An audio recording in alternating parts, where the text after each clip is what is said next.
एक बार की बात है, रामपुर नामक गांव में दो बहनें गीता और सीमा अपनी विधवा माँ सावित्री के साथ रहा करती थी। कुछ समय पहले ही सावित्री के पति का निधन हो गया था। सावित्री अपनी दोनों बेटियों का पालन पोषण करने के लिए सिलाई क्या करती थी। सीमा तो बहुत अच्छे स्वभाव की थी, वह कभी भी अपनी माँ से किसी चीज की फरमाइश नहीं करती थी। लेकिन गीता, उसे तो बस हमेशा अपने दोस्तों के साथ पार्टी करने के लिए पैसे चाहिए थे। ऐसे ही समय बीत रहा था।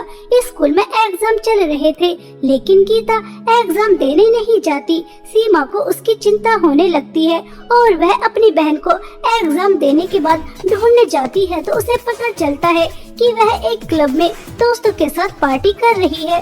वहां जाकर सीमा गीता को जोर से थप्पड़ मारकर कहती है, गीता, आज एग्जाम था और तुमने एग्जाम भी नहीं दिया।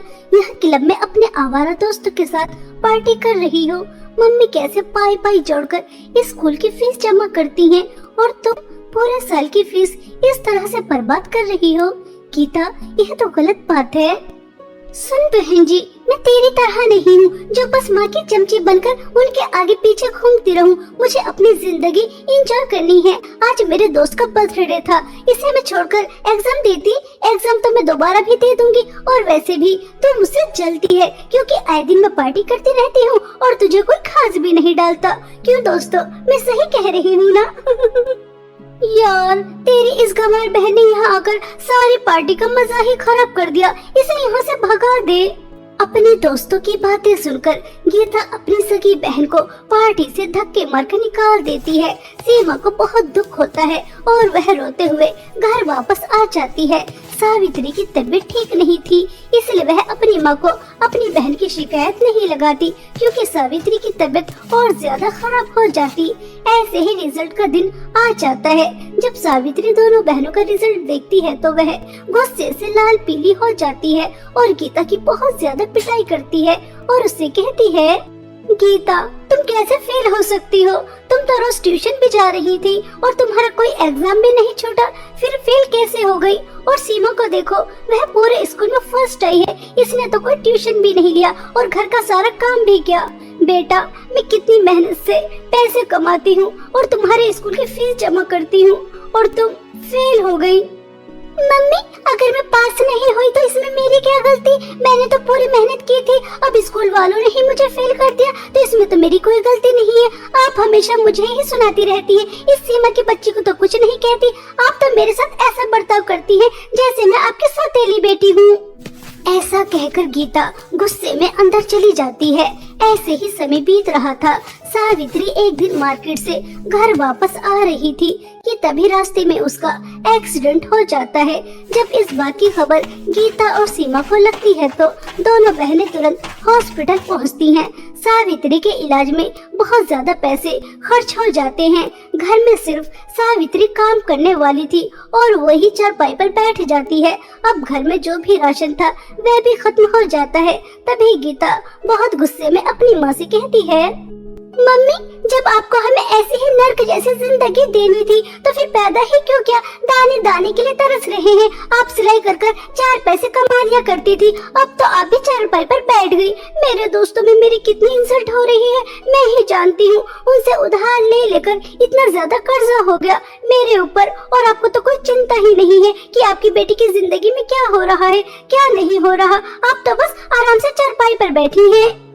गीता, यह हमारी माँ है और तुम जानती हो पिताजी की मृत्यु के बाद उन्होंने हमें किस तरह से पाल पोस कर इतना बड़ा किया। हमें पढ़ाया, पहनने के लिए कपड़े दिए, खाना खिलाया और आज माँ को हमारी जरूरत है तो तुम इस तरह से सुना रही हो। माँ, आप चिंता मत कीजिए, मैंने कुछ सोचा है। क्या बेटा, क्या सोचा है तुमने? माँ, मैंने सोचा है कि गीता और मैं, हम दोनों आपका सहारा बनेंगे। हम दोनों काम करने जाएंगे, जो भी काम मिलेगा वही काम करेंगे और पैसे कमाएंगे। गीता को हमने बहुत सर पर चढ़ा लिया।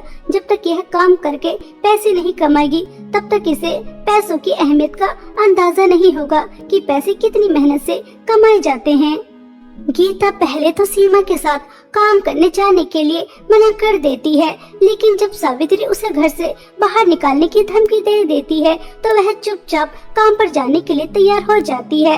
जब गीता के दोस्तों को यह पता चलता है कि गीता लकड़ियां बेचने का काम करती है तो उसके दोस्त उसके ऊपर बहुत हंसते हैं। अरे यार गीता, तूने तो हमसे कहा था कि तू कभी कोई काम नहीं करेगी, लेकिन तू तो यहाँ मजदूरी जैसा काम कर रही है। यार, हम इस जैसी मजदूर लड़की को अपना दोस्त नहीं बना सकते। हमारा भी एक स्टेटस है। चलो यहाँ से चलते हैं। यह तो बहुत ज्यादा गरीब हो गई। इस सीमा की बच्ची की वजह से आज मेरे दोस्तों में मेरी इतनी इंसल्ट हो रही है। अगर यह माँ को मेरे खिलाफ नहीं भड़काती तो आज मेरे दोस्तों में मेरी इंसल्ट नहीं होती। यह सब कुछ इस 2 टके की बहन जी की वजह से हुआ है। मेरे सभी अमीर दोस्त मुझे छोड़कर चले गए। छोड़ूंगी नहीं, तुझे अच्छी तरह सबक सिखाऊंगी। ऐसा सोचकर गीता सीमा के लिए अपने अंदर और भी ज्यादा नफरत पैदा कर लेती है। दोनों बहनें लकड़ी बेचकर जो भी पैसे मिलते हैं घर आ रही थी कि तभी रास्ते में उन्हें एक बूढ़ी औरत मिलती है। उनके पास एक बच्चा था जो बहुत ज्यादा बीमार था। वह दोनों बहनों से कहती हैं, बेटा बेटा मेरी मदद करो, मेरा बच्चा बहुत बीमार है। अगर इसका समय पर इलाज नहीं हुआ तो यह मर जाएगा। मेरी मदद करो। बुढ़िया, तेरा दिमाग तो खराब नहीं है। पूरे दिन हमने लकड़ियाँ काटी, इतनी धूप में अपना पसीना बहाया और इन्हें बेच कर आए। इतनी मेहनत से हमने पैसे कमाए और तुझे क्या लगता है कि इतनी आसानी से हम तुझे दे देंगे? तेरा बच्चा मरता है तो हमारी बला से मर जाए, हम तुझे कोई पैसे वैसे नहीं देने वाले। ये भिखारी कहीं से भी आ जाते हैं मुंह उठाकर। गीता, देखो तो इनका बेटा कितना ज्यादा बीमार है। अगर एक इंसान दूसरे इंसान के काम नहीं आएगा तो कौन आएगा? हमें इनकी मदद करनी चाहिए। अगर हम एक समय खाना नहीं खाएंगे तो क्या हो जाएगा? किसी की जान तो बच जाएगी। यह लीजिए अम्मा जी पैसे। सीमा की बच्ची, तो खुद को क्या समझती है? जब देखो समाज सेवा करने के लिए सबसे आगे आकर खड़ी हो जाती है। मैंने तो कुछ पैसे छुपा कर रखे थे। अगर सारे पैसे तुझे दे देती तो आज तो भूखे पेट ही सोना पड़ता। इसी तरह दोनों बहनें कुछ दूर और चलती हैं तो उन्हें बहुत ही ज्यादा चमचमाता हुआ फ्रॉक नजर आता है, जिसे देखकर दोनों बहनें ही चौंक जाती हैं कि तभी वहाँ पर एक जादूगरनी आती है और वह दोनों बहनों से कहती है, तुम दोनों का मेरे इस जंगल में बहुत बहुत स्वागत है। शायद तुम रास्ता भटक गई तभी यहाँ पर आई हो, वरना यहाँ पर कोई नहीं आता। और तुमने यह जादू फ्रॉक भी देख लिया है। अब यह जादू फ्रॉक तुम दोनों बहनों में से किसी एक का हो सकता है। और तुम जानती हो यह जादू फ्रॉक कितना ज्यादा शक्तिशाली है। इससे तुम जो भी कुछ मांगोगी वह तुम्हें तुरंत दे देगा। सोना, हीरे, जवाहरात, पैसा, कुछ भी। हाँ जादूगरनी जी, यह जादू फ्रॉक मुझे चाहिए। नहीं नहीं, यह तुम्हें ऐसे नहीं मिलेगा। इसके लिए तुम्हें किसी की बलि चढ़ानी होगी और वह बलि किसी और की नहीं, किसी इंसान की होनी चाहिए। जादूगरनी जी, मैं आपको एक इंसान की बलि चढ़ाकर देने के लिए तैयार हूँ। ये रही मेरी बहन, इससे मैं बहुत ज्यादा नफरत करती हूँ। हमेशा माँ की लाडली बनी रहती है और इसी की वजह से मुझे काम भी करना पड़ रहा है और मेरे दोस्तों में मेरी बहुत ज्यादा इंसल्ट भी होती है। इसलिए मैं अपनी बहन को मारने के लिए तैयार हूँ, लेकिन मुझे यह जादू फ्रॉक दे देना। मैं इसकी धन दौलत से अपने दोस्तों के साथ एंजॉय करूँगी। सीमा, तुम्हारी बहन तुम्हारी बलि चढ़ाने के लिए तैयार है। अगर तुम अपनी बहन की बलि चढ़ाने के लिए तैयार हो तो यह फ्रॉक तुम्हें भी मिल सकता है। यह ऑप्शन तुम्हारे पास भी है। जादूगरनी जी, अगर आप दुनिया की सारी धन दौलत भी मेरे कदमों में डाल दोगी तब भी मैं अपनी बहन की बलि नहीं चढ़ाऊंगी। और गीता, तुम्हारी यह शब्द सुनकर मुझे बहुत दुख हुआ। मुझे लगा था कि तुम छोटी हो, नादान हो, इसलिए मुझसे बदतमीजी करती हो, लेकिन पैसों के लालच में इतनी अंधी हो जाओगी कि अपनी बहन का खून बहाने के लिए तैयार हो जाओगी। यह मैंने कभी नहीं सोचा था, कभी नहीं सोचा था। ऐसा कहकर सीमा बहुत ज्यादा फूट फूट कर रोती है, लेकिन सीमा के इन आंसुओं से गीता के ऊपर कोई फर्क नहीं पड़ता और वह जैसे ही तलवार उठाकर सीमा की गर्दन उतारने वाली होती है तो वह एक बिल्ली के रूप में आ जाती है। अपनी बहन को बिल्ली के रूप में देखकर सीमा घबरा जाती है। तभी वह जादूगरनी सीमा से कहती है, सीमा, यह लो जादू फ्रॉक, यह तुम्हारा है। इससे तुम जितनी चाहो उतनी धन दौलत मांग सकती हो। मुझे हैरान होकर देखने की जरूरत नहीं है। तुम्हारी बहन को उसके लालच का फल मिला है। तुम्हारी बहन बहुत ही ज्यादा लालची और बुरे स्वभाव की थी। मैं इसी तरीके से परीक्षा लेती हूँ और जो लालच करता है उसे मैं इसी तरह से जानवर का रूप दे देती हूँ और जो लालच नहीं करता उसे मैं अपना जादू फ्रॉक देती हूँ। तुम्हें तुम्हारी अच्छाई का परिणाम मिला है। जाओ तुम अपनी माँ के साथ हंसी खुशी जीवन बिताओ।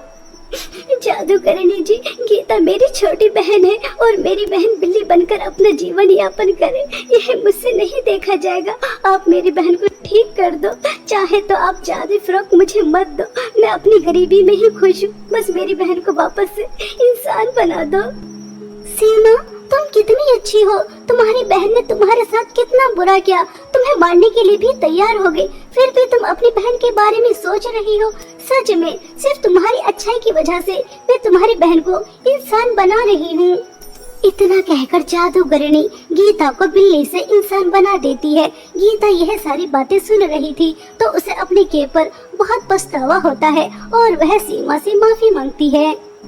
दीदी, मैंने हमेशा आपके साथ कितना बुरा किया, आपको कभी बड़ी बहन नहीं माना, यहाँ तक कि आपको मारने के लिए भी तैयार हो गई, फिर भी आपने मेरे लिए इतना सब कुछ किया। दीदी, आप बहुत अच्छी हैं, आपके अच्छे स्वभाव की वजह से ही माँ आपसे प्यार करती है। दीदी, हो सके तो मुझे माफ कर देना। आज के बाद मैं कभी कोई बुरे काम नहीं करूँगी, कभी कोई लालच नहीं करूँगी, बस आप मुझे अपना जैसा बना देना। सीमा गीता को माफ कर देती है और वह जादूगरनी दोनों बहनों का इतना प्यार देखकर बहुत खुश होती है और वह अपना जादुई फ्रॉक दोनों बहनों को दे देती है, जिसकी धन दौलत से दोनों बहन बहुत ज्यादा अमीर हो जाती हैं और अपनी माँ का इलाज बहुत बड़े हॉस्पिटल में कराती हैं। सावित्री बिल्कुल ठीक हो जाती है और जादुई फ्रॉक की मदद से अपना बहुत बड़ा बुटीक चलाती है और पूरा परिवार इसी तरह हंसी खुशी अपना जीवन व्यतीत करता है। बहुत समय पहले की बात है। आरोही अपने माता पिता के साथ खुशी खुशी दिल्ली शहर में रहा करती थी।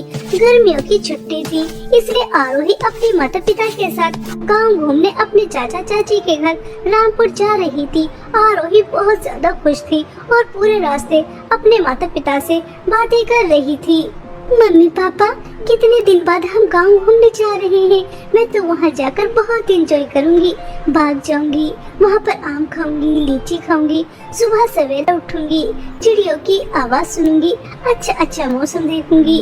गांव में कितना ज्यादा मजा आता है, थोड़े से दिन कब बीत जाते हैं पता ही नहीं चलता। हाँ आरोही बेटा, तुम बिल्कुल ठीक कह रही हो। गांव में बहुत ज्यादा मजा आता है और तुम वहाँ जाकर बहुत एंजॉय करना। तुम खुश तो हम भी खुश। तुम्हारी खुशी के लिए ही तो गांव जा रहे हैं, वरना तुम तो जानती हो तुम्हारे पापा को बिल्कुल भी टाइम नहीं था। इस तरह हंसी खुशी पूरा परिवार गांव की ओर बढ़ रहा था, लेकिन किसको क्या पता था कि आगे उनके साथ क्या होने वाला है, क्या दुर्घटना घटने वाली है, इस हंसते खेलते परिवार को किसकी नजर लगने वाली है। कुछ ही समय बाद एक हादसा होता है, जिस कार में आरोही जा रही थी अपने माता पिता के साथ, उस कार का एक्सीडेंट हो जाता है और उस एक्सीडेंट में आरोही के माता पिता की तुरंत ही मृत्यु हो जाती है। आरोही को कुछ चोटें आती हैं और जब इस बात की खबर आरोही के चाचा किशोर दास को लगती है तो वह तुरंत हादसे वाली जगह पर पहुंचते हैं और आरोही को दिलासा देते हैं। आरोही का रो रो कर बुरा हाल था। चाचा जी, ये हमारी खुशियों को किसकी नजर लग गई? अभी थोड़ी देर पहले हम कितने ज्यादा खुश थे, मम्मी पापा मुझसे बातें कर रहे थे, लेकिन अचानक ये हादसा हो गया और मम्मी पापा मुझे हमेशा हमेशा के लिए छोड़ के चले गए। अब मैं क्या करूँगी, किसके सहारे रहूँगी? चाचा जी, ये क्या हो गया? ऐसा नहीं होना चाहिए था। काश मैं भी मम्मी पापा के साथ उनके साथ चली जाती तो अच्छा रहता। अब मैं मम्मी पापा के बिना कैसे रहूंगी? आरोही बेटा, मैं तुम्हारे मम्मी पापा की कमी तो पूरी नहीं कर सकता, लेकिन मैं पूरी कोशिश करूंगा कि तुम्हें कोई परेशानी ना हो। आज से तुम हमारे साथ हमारे घर में रहोगी, ठीक है बेटा? इस तरह आरोही के चाचा आरोही को दिलासा देते हैं, लेकिन दूर खड़ी आरोही की चाची महिमा वह आग बबूला हो रही थी। कुछ समय बाद आरोही के माता पिता का दाह संस्कार हो जाता है। घर जाने के बाद महिमा अपने पति से कहती है, देखो जी, आपने इस मनहूस की जिम्मेदारी उठाने का फैसला तो कर लिया है, लेकिन मैं आपसे पहले ही कह देती हूँ कि अगर ये हमारे साथ रहेगी हमारे घर में तो जैसा मैं कहूँगी वैसा ही करना पड़ेगा, वरना इस मनहूस का हमारे घर में कोई ठिकाना नहीं है। कह दीजिए चली जाएगी शहर और वहीं रह लेगी। हमने कोई ठेका नहीं लिया इस अनाथ का पालन पोषण करने का। हमारे भी अपने बच्चे हैं, उनका भी पालन पोषण करना है, पैसे पेड़ पे तो नहीं लग रहे हैं। अरे भाग्यवान, तू कैसी बातें कर रही है? अभी तो बेचारी ने अपने माता पिता को खोया है और तू कैसी बातें कर रही है? इस मनहूस को आए भी 1 घंटा नहीं हुआ और अभी से आपने इस मनहूस की साइड लेनी शुरू कर दी। मुझे सब दिखाई दे रहा है कि आपको तो बस अपनी भतीजी ही प्यारी है। देखो जी, मैं आपसे एक बार फिर कह रही हूँ, अगर आपने इसकी साइड ली और मेरे काम में दखल अंदाजी की तो मैं अपने बच्चों को लेकर मई के चली जाऊंगी और कभी वापस नहीं आऊंगी। चाहे कितना भी बुलाते रहना, मेरे पैर भी पड़ जाना, लेकिन मैं वापस नहीं आऊंगी। ये मेरी आखिरी वार्निंग है, इसे अच्छी तरह समझ लीजिए। आहिस्ता आहिस्ता चाचा और चाची में झगड़ा बढ़ जाता है। यह देखकर आरोही को बहुत दुख होता है। तभी आरोही अपनी चाची से कहती है, चाची जी, आप चाचा जी से झगड़ा मत कीजिए और आपको कहीं जाने की कोई जरूरत नहीं है। आप जैसा कहेंगी मैं वैसा ही करूंगी। और चाचा जी प्लीज, आप भी मेरी वजह से झगड़ा मत कीजिए। मुझे बिल्कुल भी अच्छा नहीं लग रहा कि मेरी वजह से आप दोनों लड़ रहे हैं। चाची जी, मुझे क्या करना होगा बता दीजिए। अभी भी तो आया और पहाड़ के नीचे। चल जल्दी से घर की सफाई कर और उसके बाद बर्तन भी साफ करने हैं। और हाँ, कपड़े मत भूल जाना, बहुत सारे कपड़े गंदे पड़े हैं, वो भी धुलने हैं। और ये क्या ड्रामा दिखा रही है, आंसू दिखा रही है? मैं तेरे इन आंसू से डरने वाली नहीं हूँ। चल जल्दी से काम पर लग जा और उसके बाद तुझे तेरे हिस्से का खाना मिल जाएगा, मनहूस। बेचारी आरोही अभी वह अपने माता पिता के गम से बाहर भी नहीं निकली थी कि उसे अपनी चाची का अत्याचार सहना भी पड़ता है। आरोही ने आज से पहले कभी काम नहीं किया था। वह तो बस पढ़ाई करती थी और अपने दोस्तों के साथ खेलती थी, कूदती थी। लेकिन माँ पिता की मृत्यु के बाद उसे अब ये सब काम भी करने पड़ते हैं। वह बहुत मुश्किल से घर की सफाई करती है और उसके बाद बर्तन साफ करती है। और जैसे ही कपड़े धोने के लिए जाती है तो पानी नहीं होता। तभी वह अपनी चाची के पास जाती है और कहती है, चाची जी, मटके में थोड़ा पानी था, उससे मैंने बर्तन तो साफ कर दिए, लेकिन मुझे और पानी नजर नहीं आ रहा। कपड़े कैसे धोऊं समझ में नहीं आ रहा। हाँ मनहूस, मुझे पता है कि पानी नहीं है और हमारे घर में पानी तुम्हारे घर की तरह नहीं आता। जैसे शहर में टोटी लगी होती है, हमारे यहाँ पर नदी पर जाकर पानी भर के लेकर आना होता है और उससे काम करते हैं। और कपड़े हम नदी पर जाकर धोते हैं। इससे सारे गंदे कपड़े उठा, नदी पर जा और उन्हें धो के लेकर आ। और कहीं पर भी दाग धब्बा नहीं होना चाहिए, साफ सुथरे होने चाहिए। समझ रही है ना? तभी तुझे खाने के लिए मिलेगा, वरना सोच ले रोटी का एक निवाला नहीं मिलने वाला। आरोही रोते हुए सभी गंदे कपड़े उठाती है और नदी पर धोने चली जाती है और वहां जाकर बहुत मुश्किलों से उन कपड़ों को धोती है और रोती रहती है। और उसके बाद घर आ जाती है। महिमा अपने पति और अपने बच्चों के साथ खाना खा रही थी और दूर खड़ी आरोही देख रही थी। तभी महिमा का छोटा बेटा राहुल आरोही से कहता है, दीदी दीदी, आप दूर क्यों खड़ी हैं? सुबह से आप बस काम ही कर रही हैं, कुछ खाया भी नहीं है। आ जाइए, हमारे साथ बैठकर खाना खाइए। कोई जरूरत नहीं है इस मनहूस नौकरानी को हमारे पास बुलाने की। जब हम सब खाना खा लेंगे उसके बाद ही हमारे आगे का बचा कुचा खाएगी। यही इसकी औकात है, इससे ज्यादा नहीं। और तू ज्यादा दीदी का चमचा मत बन, आज के बाद मैं तुझे इससे बोलता हुआ ना देख लूं। ऐसा कहकर महिमा अपने बेटे को चुप कर देती है और उसके बाद सभी खाना खाकर चले जाते हैं। और बेचारी आरोही उनके आगे का बचा कुचा खाती है और अपने माता पिता को याद कर बहुत रोती है।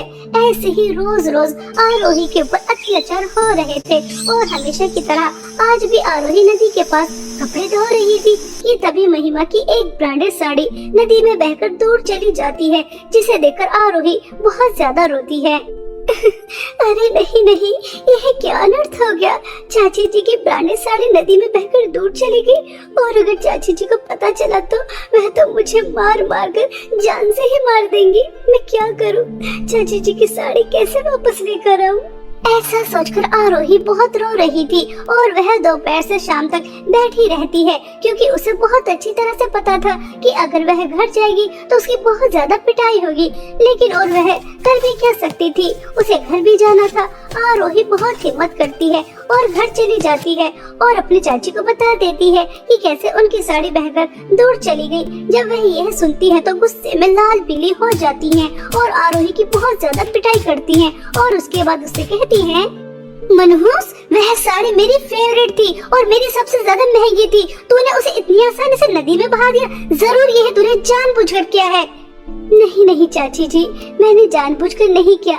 मैं तो सभी कपड़े धोकर घर वापस आ रही थी, लेकिन तभी बहुत तेज हवा चली और आपकी साड़ी उड़कर नदी में गिर गई। मैंने उसे निकालने की बहुत कोशिश की, लेकिन वह बहुत दूर जा चुकी थी। आप मेरी बात का भरोसा कीजिए, मैंने ये सब कुछ जानबूझकर नहीं किया। हाँ, मैं तो जैसे मनहूस को बहुत अच्छी तरह से जानती हूँ कि ये तूने जानबूझकर ही किया है। मैं कुछ नहीं जानती कि वह साड़ी तू मुझे कैसे लाकर देगी, लेकिन मुझे वह साड़ी जरूर चाहिए। अगर तूने मुझे वह साड़ी लाकर नहीं दी तो सोच लेना कि मैं तेरा क्या हाल करूँगी। इस घर में तो तुझे मैं रहने ही नहीं दूंगी, लेकिन तेरा हाथ पैर भी तोड़ दूंगी और तेरी पूरी शक्ल भी बिगाड़ दूंगी। किसी को मुँह दिखाने के काबिल नहीं बचेगी। इसलिए जा और मेरी साड़ी लेकर आ। चाची जी, रात बहुत हो रही है। जंगल में नदी के पास इतनी रात को जाऊंगी तो अगर कोई खतरनाक जानवर आ गया और उसने मुझे अपना शिकार बना लिया। जानवर तुझे अपना शिकार बनाए या ना बनाए, अगर तू मेरी साड़ी लेकर नहीं आई तो तुझे मैं अपना शिकार जरूर बना दूंगी। इसलिए चुपचाप जा और मेरी साड़ी लेकर आ। आरोही रोते हुए जंगल की ओर जा रही थी और अपने माता पिता को बहुत ज्यादा याद कर रही थी। पिताजी, आप दोनों मुझे अकेला छोड़कर क्यों चले गए? काश उस कार एक्सीडेंट में मैं भी आप लोगों के साथ मर जाती तो कितना अच्छा रहता। कम से कम मुझे आज चाची का इतना अत्याचार तो सहना नहीं पड़ता। उन्होंने मुझे इतने रात को घर से बाहर निकाल दिया। अब मैं उनकी साड़ी कहाँ से लेकर आऊंगी? अगर साड़ी नहीं लेकर आई तो वो मुझे अपने घर में रहने तो देंगी ही नहीं, साथ में पिटाई भी बहुत ज्यादा करेंगी। आज मुझे आप लोगों की बहुत याद आ रही है। इस तरह आरोही रोते हुए नदी तक पहुंच जाती है, लेकिन वहां जाकर आरोही देखती है तो पूरा नजारा बदला हुआ ही होता है, क्योंकि आरोही देखती है कि उसके सामने दो नदी हैं। एक तरफ सोने के मटके बह रहे थे तो दूसरी तरफ चांदी के मटके बह रहे थे, जिसे देखकर आरोही कहती है, अरे यह मैं क्या अद्भुत नजारा देख रही हूँ। मेरे सामने सोने और चांदी के मटके की नदी, लेकिन दोपहर तक तो ऐसा कुछ भी नहीं था। दोपहर तो यहाँ पर सादा पानी बह रहा था, लेकिन अचानक ये सब क्या? आरोही ऐसा कह ही रही थी कि तभी जादू सोने के मटके की नदी से आवाज आती है, यह वह नदी नहीं है जिसके बारे में तुम बात कर रही हो। तुम रास्ता भटक गई हो और तुम यहाँ आ गई। चलो अच्छा ही है कि कोई इंसान यहाँ तो आया। मैं इस जादू सोने के मटके की नदी हूँ और इस सोने के मटके के अंदर एक चुड़ैल है जो बहुत ही ज्यादा खतरनाक है। वह कैद है और जैसे ही वह चुड़ैल आजाद हो जाएगी तो तुम्हें बहुत सारी धन दौलत देगी, इतनी सारी धन दौलत कि तुम्हारी जिंदगी में कभी किसी चीज की कोई कमी नहीं होगी। लेकिन वह चुड़ैल आजाद होकर तबाही भी मचा सकती है, लेकिन वह तुम्हें कुछ नहीं कहेगी। मैं कब से किसी इंसान का इंतजार कर रही थी, लेकिन कोई यहाँ पर आता ही नहीं था। चलो अच्छा है कि जाने अनजाने में तुम यहाँ आ गई। मैं जादू चांदी के मटके की नदी हूँ और जादू चांदी के मटके के अंदर एक बहुत सुंदर परी है जिसे एक चुड़ैल ने कैद किया है। अगर तुम उसे आजाद कर देती हो तो तुम्हें मिलेगा तो कुछ भी नहीं, लेकिन वह परी आजाद हो जाएगी। अब तुम्हारे हाथ में है कि तुम्हें धन दौलत चाहिए या तुम परी को आजाद करना चाहती हो। जादू सोना चांदी के मटके की नदी, मैं धन दौलत का लालच नहीं करूंगी। धन दौलत के लालच में आकर एक खतरनाक चुड़ैल को आजाद नहीं करूंगी, बल्कि मैं एक अच्छी परी को आजाद करूंगी। चाहे इसके बदले मुझे कुछ भी ना मिले, मैं बुरा काम कभी नहीं करूंगी। इसलिए मैं जादू चांदी के मटके की परी को आजाद करना चाहती हूँ। ऐसा कहकर आरोही जादू चांदी के मटके को उठाती है और जादू चांदी के मटके की परी को आजाद कर देती है। जैसे ही परी आजाद होती है तो वह उससे खुश होकर उसे बहुत सारी धन दौलत देती है। बहुत सारे हीरे, सोना, पैसा, इतने सारी धन दौलत पाकर आरोही बहुत ज्यादा खुश होती है और परी को धन्यवाद कहकर अपनी चाची के घर आ जाती है। इतनी सारी धन दौलत देकर चाची की आंखें चमक जाती हैं और महिमा आरोही को जोर से थप्पड़ मारकर कहती हैं, इतना सारा सोना, हीरे, पैसे तुझे कहाँ से मिले? मुझे सच सच बताना। अगर तूने मुझसे झूठ बोलने की कोशिश भी की तो मैं तुझे नहीं छोड़ूंगी। जल्दी बता कि तुझे इतनी सारी धन दौलत कहाँ से मिली, कहाँ से लेकर आई? क्या कहीं तूने चोरी की है?